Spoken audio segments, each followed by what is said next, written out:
esto es parte de una investigación bastante amplia sobre lo que fue el proceso de, digamos, es como un resumen, digamos, de un aspecto de lo que fue el proceso de cómo los ex centros clandestinos de detención se refuncionalizaron como espacios para la memoria sobre el terrorismo de Estado.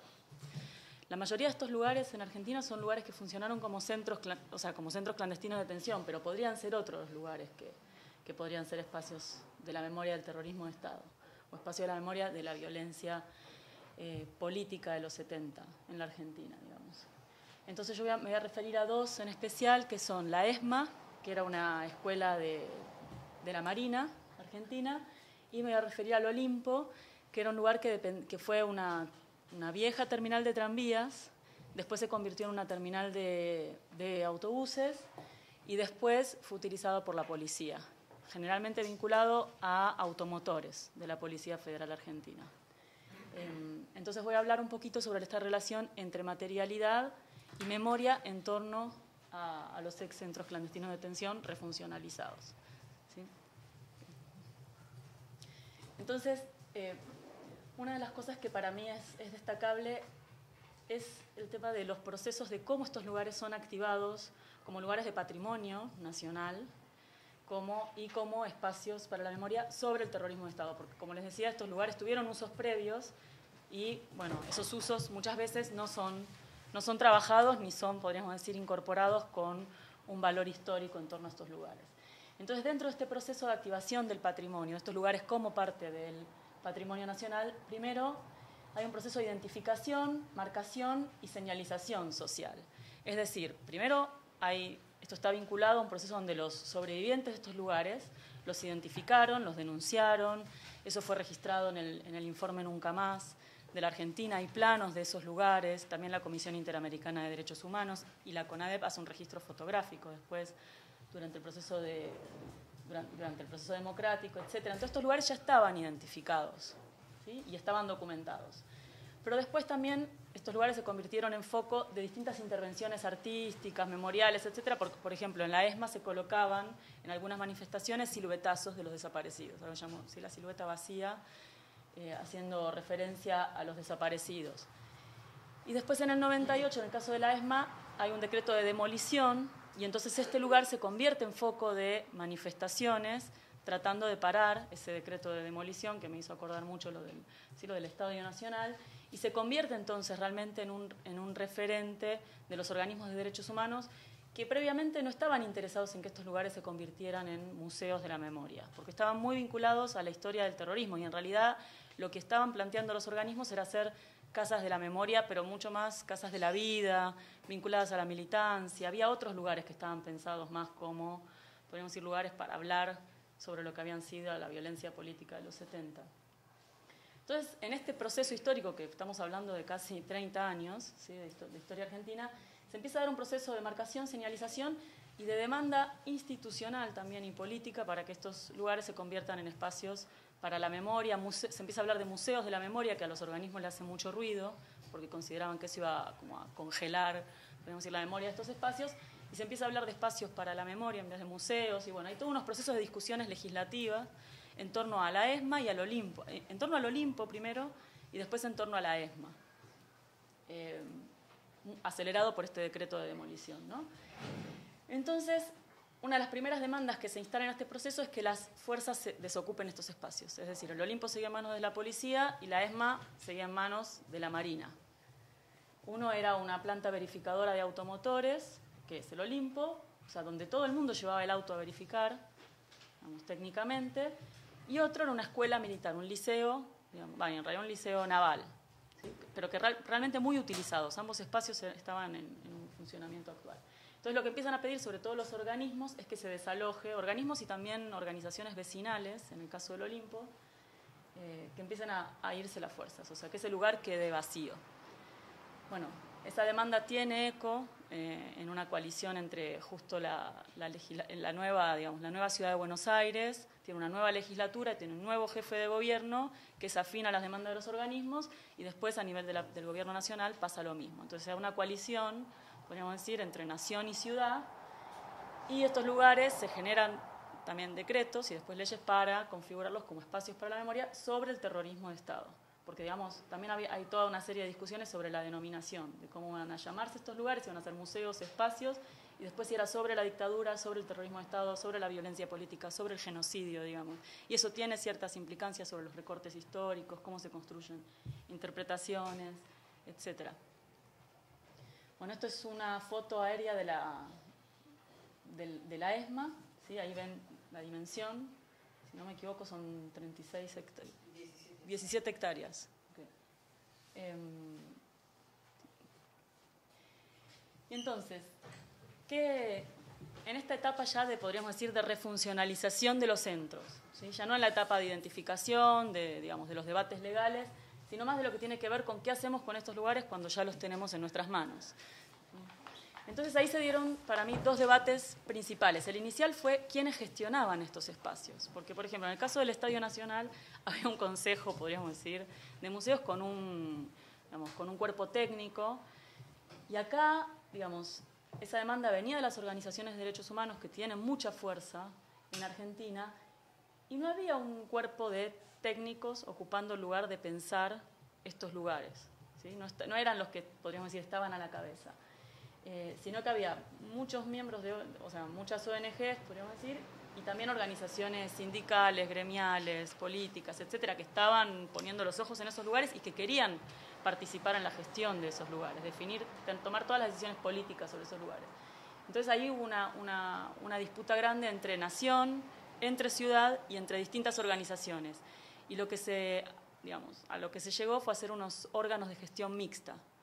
Entonces, muchas veces podrían funcionar varias áreas, por ejemplo, el gobierno de la ciudad o el gobierno de la ciudad y el gobierno nacional. Y aparte de eso, distintas organizaciones, sobre todo que habían participado en el proceso, podríamos decir, de identificación, señalización, demanda legal, ¿sí? Etcétera. Y ese fue un debate que, bueno, yo acá no me voy a centrar, pero un debate muy importante, porque de alguna manera lo que después se hizo en cada lugar está en función de quiénes fueron los que conformaron esos órganos de gestión política, podríamos decir.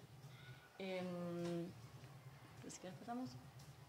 Entonces yo voy a plantear un poco cuáles fueron los debates sobre qué hacer en estos lugares una vez que fueron, digamos, que se tomó posesión de ellos.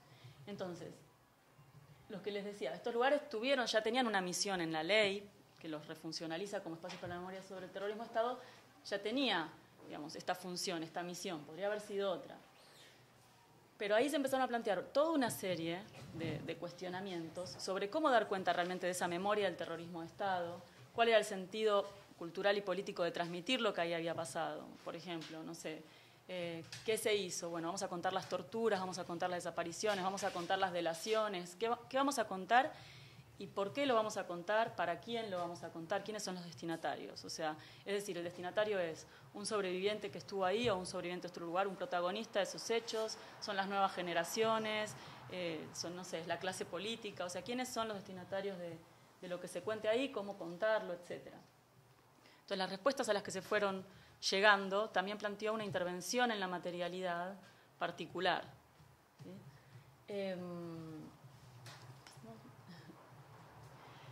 Y esta, podríamos decir, esta intervención particular en el lugar tuvo que ver también con las funciones que le fueron asignadas. A veces no tan explícitas ni conscientes, sino que se le fueron asignando en la marcha. Es decir, tenía una función pedagógica, por un lado, es decir, transmitir la memoria, enseñar sobre los valores democráticos, sobre los derechos humanos, etcétera. Pero por otro lado también tenía una función histórica, porque para muchos esto era una prueba testimonial para los juicios que se estaban abriendo, entonces esto tenía un valor, digamos, documental, histórico, ¿sí? Y testimonial. Realmente se llegaron a presentar maquetas sobre estos lugares en los juicios, ¿sí? A presentar las marcas que se habían encontrado sobre el funcionamiento del centro clandestino, ¿sí? Entonces también tenía una función jurídica y también una función política. Por ejemplo, algunos pensaban, esto tiene que ser generar de vuelta, no sé, llamar a que se conformen más organizaciones de base, territoriales, políticas. Esto tiene que ser como un lugar de formación de cuadros políticos, etcétera, o no. Entonces, bueno, se plantearon un montón de debates acerca de qué hacer, dónde hacerlo, cómo hacerlo, que llevaron también a sectorizar estos predios. O sea, por ejemplo, en general en casi todos los centros clandestinos se generó un espacio, podríamos decir, histórico, de preservación, conservación, un espacio testimonial que funcionaba como prueba para la justicia, etcétera, que era donde habían estado recluidos, sobre todo los detenidos desaparecidos, y otro que podría ser como un sector mucho más cultural, etcétera, donde se podían hacer otro tipo de funciones, desde una biblioteca, un centro cultural y, no sé, donde podía haber cine, etcétera, ¿sí? Entonces, los primeros debates, que acá también Cristian lo planteaba, fue si todo el lugar era un espacio para la memoria sobre el terrorismo de Estado o si parte debería ser, que era, por ejemplo, lo que se le denominaba el sector testimonial o histórico, es decir, donde estuvieron recluidos los detenidos desaparecidos. Pero los predios eran grandes.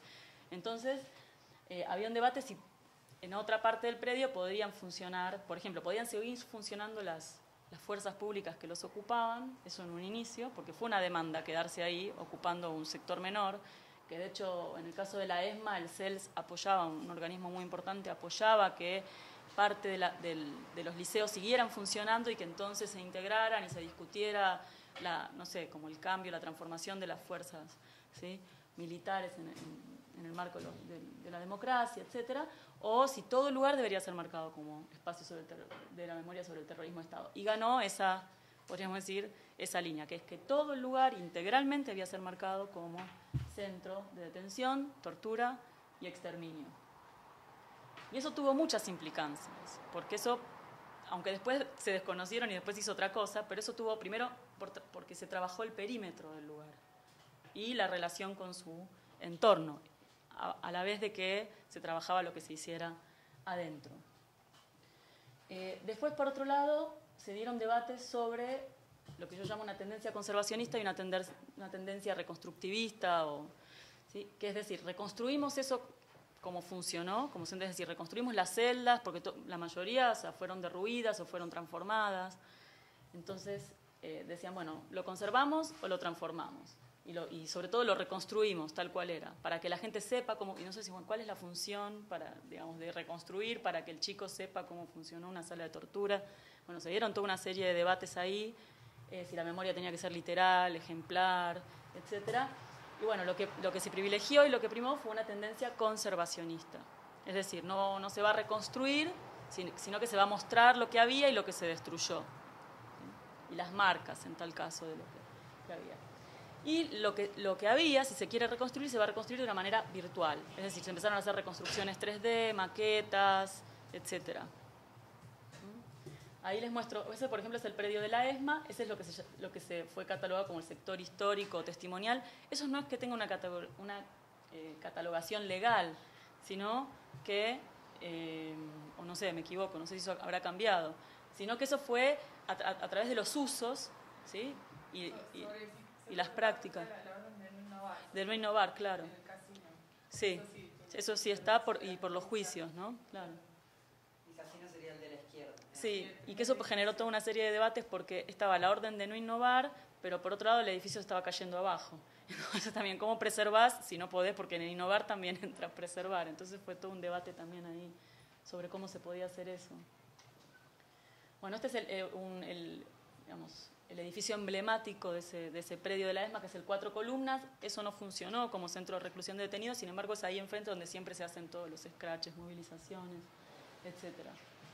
Bueno, estas son las primeras señalizaciones que se empezaron a hacer para señalizar. Ese sí es el casino de Oficiales. De afuera está bastante oculto, está como en una esquina del predio y oculto por unos árboles. Y se empezó a pensar en un tipo de señalización. Ahí hubo todos unos debates técnicos sobre cómo emplazar estas señalizaciones sin modificar las estructuras, porque todavía no se había hecho el relevamiento de marcas, etcétera. Entonces, cómo no estar haciendo algo que esté transformando o dañando ese trabajo que se estaba pensando de conservación. Bueno, acá, esto es el cambio, esto es el acceso a los sótanos, pero que en realidad no eran esos, ¿no? O sí, estaban estos, pero los que se usaban eran los que, claro. La entrada antes, cuando funcionaba como centro clandestino, era por adentro del edificio. Que eso se tapó. Claro. Bueno, estas son las primeras señalizaciones de la planta baja del casino, del sótano, digamos, del sótano, que donde había celdas y quirófanos, que son la sala de tortura. Bueno, y esto es cuando ya se empieza, esto sería como el otro sector, es como para ver un poco el contraste, el otro sector que llamaba como el sector cultural, el sector de la memoria viva, etcétera, donde sí se hacen actividades culturales. Esta es la casa que tiene la asociación Madres de Plaza de Mayo, la de Bonafini, ¿sí? Y acá ya es el Olimpo. Ese tinglado, eso que se ve ahí en el centro, esta era la vieja terminal, que les digo, vieja terminal de tranvías y después de... ¿sí? Y bueno, y todo un debate hubo sobre acerca del tinglado, si se sacaba o se dejaba. ¿Se lo está sacando? ¿De verdad? Wow. Ese fue todo un debate porque los detenidos desaparecidos que fueron liberados de ahí reconocieron el lugar después gracias al tinglado. O sea, es un elemento realmente idéntico. El tinglado es un techo, sí, así, de chapa, claro. Pero ese lugar es simbólico del Olimpo, o sea, está vinculado a toda su historia, digamos, del transporte en Argentina y a la vez con la identificación de este lugar. Se va a conservar, perdón, solamente en el sector del pozo y en el resto se está. Sobre techo para protegerlo, pero todo lo demás se va a sacar como la plaza. Bien. Bueno, estas son las movilizaciones que se hacían frente al Olimpo. Esa es la entrada esta es la entrada al sector, digamos, que se denominaría como de memoria, lo que están diciendo las chicas. Ahora se va a preservar solo de acá para allá, entonces se va a quitar. ¿Sí? Ese es el lugar donde se entraba a la parte del centro clandestino del Olimpo. Ese es el primer cartel que se puso. Y bueno, siempre fue una disputa tratar de sacar esos carteles que se ponen. ¿Sí? Esas son las primeras reconstrucciones que se empezaron a hacer con los relevamientos arquitectónicos del lugar. Y después esto funciona a modo de bisagra entre lo que es el sector, digamos, histórico, testimonial, el sector de preservación, y el otro sector que es el sector, podríamos decir, cultural, de memoria, etcétera, que es una estructura que se puede desmontar. ¿Sí? Esos dos lugares estaban cerrados por un muro completo. ¿Sí? Después eso, cuando este lugar se refuncionalizó, los propios policías quitaron ese sector del muro. Pero esta fue una forma como de vuelta a cerrarlo, pero no se lo quería cerrar, entonces por eso es vidrio y permite ver del otro lado. Bueno, hubo toda una serie de debates, digamos, sobre de qué forma hacer estas estructuras. Esto es visto del otro lado. O sea, esto está dentro de lo que era la parte que funcionaba como centro clandestino, donde estaban los detenidos, y el resto que está allá. ¿Sí? Estas son reconstrucciones que han hecho los ex detenidos desaparecidos liberados, ¿sí? De un informe de Amnistía Internacional. Y entonces, en base a esos testimonios y a esas reconstrucciones, se empezó a hacer un relevamiento arqueológico. ¿Sí? Acá lo que se hizo fue quitar el piso y ver lo que eran los desagües de las viejas celdas, y bueno, después eso ya ha continuado. Las chicas seguramente tienen material más actualizado. Bueno, y esto es una foto, porque realmente lo que se observa es el uso y podríamos decir, cómo uno se mueve en un espacio y cómo se mueve en el otro, es completamente distinto. O sea, en un espacio puede haber una murga y en el otro no se puede hablar o no se puede hacer ruido, digamos, hay que hablar muy bajito. No se puede tomar, por ejemplo. ¿Sí? Entonces eso marca, hay como un espacio como si fuera sagrado, podríamos decir, y otro espacio que es profano. Y eso está marcado no solo por las obras que se hacen, sino por cómo uno se puede transitar, lo que puede hacer en cada uno de esos espacios, cómo se mueve por el espacio, digamos. Y estos son los muros, que también han sido, por lo menos en el caso del Olimpo, muy intervenidos, y aparte se ha hecho una gran reflexión acerca de los muros y la relación con el entorno. Entonces, yo me voy a centrar en uno de los, podemos decir, de los ítems de consenso a los que se llegó, que tiene que ver con la conservación y la intervención del lugar. Donde la conservación en un inicio fue vista como no intervención, ¿sí? Pero eso trajo una serie de debates. Por un lado, porque la conservación como no intervención no mostraba el trabajo que se hacía en el lugar. Y para poder posicionarse como actores políticos había que mostrar lo que se había hecho en el lugar. Entonces muchas veces esta preservación, conservación, etcétera, mostraba el lugar como si no se hubiera hecho nada. ¿Sí? Entonces, bueno, con respecto a esto de la conservación, se impuso esto de descubrir las marcas edilicias que evidenciaban el accionar del centro clandestino de detención, ¿sí? y el posterior ocultamiento. Ese fue un consenso al que se llegó, es decir, intervengo, ¿sí? Y es decir, eso implica una cierta transformación, porque tengo que abrir, ¿sí?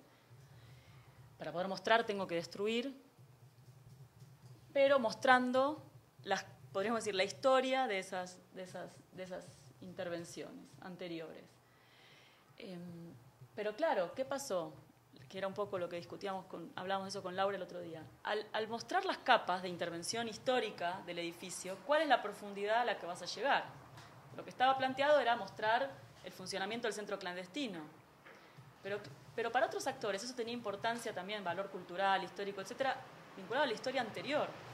Por ejemplo, en el caso del Olimpo había muchas organizaciones como Amigos del Tranvía que les importaba mucho el valor arquitectónico, histórico de lo que había significado para otras, digamos, para otros momentos de la Argentina. Entonces, claro, los conservacionistas dijeron, bueno, ¿dónde paramos? Porque esto también es importante para la historia argentina.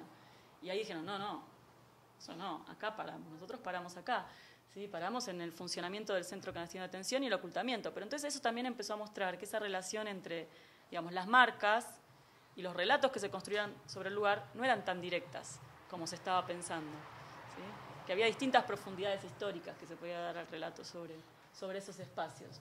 Pero entonces las marcas, de alguna manera, podían construir un relato propio, ¿sí? Más amplio y heterogéneo que solo el que estaba basado en los relatos y los testimonios de los sobrevivientes, ¿sí? Que como se empezó a trabajar.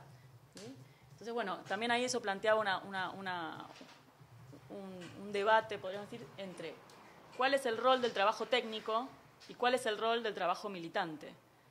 O sea, si la única función de ese sitio es ser un testimonio para la justicia, una prueba material para la justicia, algo que documenta ciertos relatos, o si es algo que construye un relato mucho más amplio, heterogéneo, etcétera, sobre lo que pasó ahí, digamos.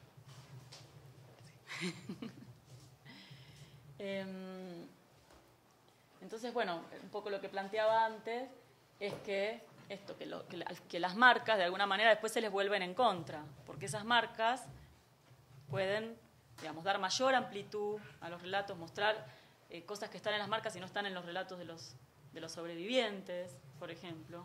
¿Sí? Entonces, bueno, se empezó a plantear no como una relación tan directa, sino como una relación más ambigua, digamos, entre las marcas. Claro, exacto. Sí.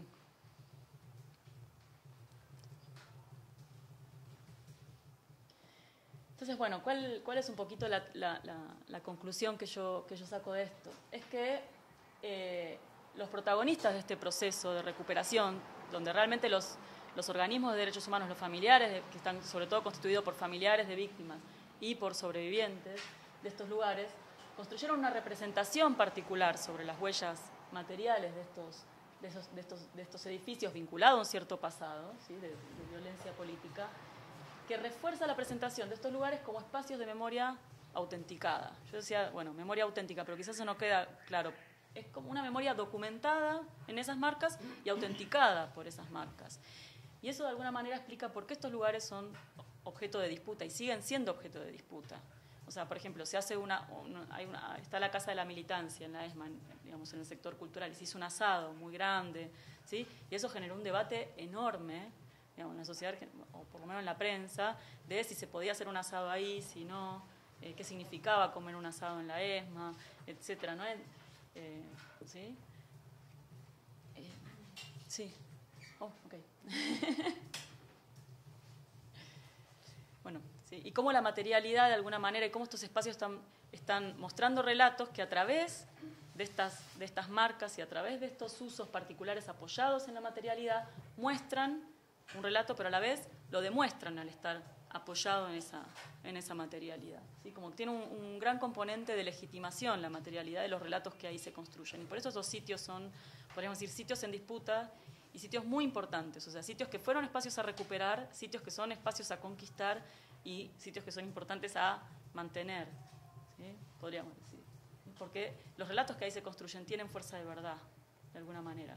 Y de hecho el otro día leía unas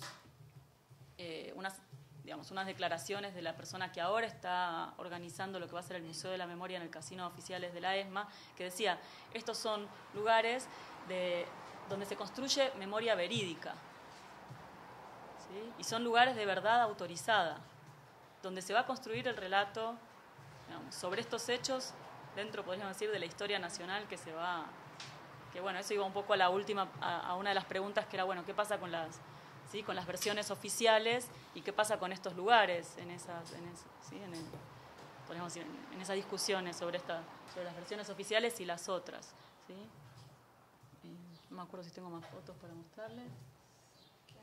Sí, bueno, y una última idea es que estos espacios al final son ambiguos y que esa ambigüedad de alguna manera también está radicada en que los edificios funcionan como signo y como símbolo. Es decir, por un lado son símbolo porque permiten eternas reinterpretaciones, podríamos decir, pero por otro lado también funciona como signos porque traen algo de ese pasado al presente, ¿sí?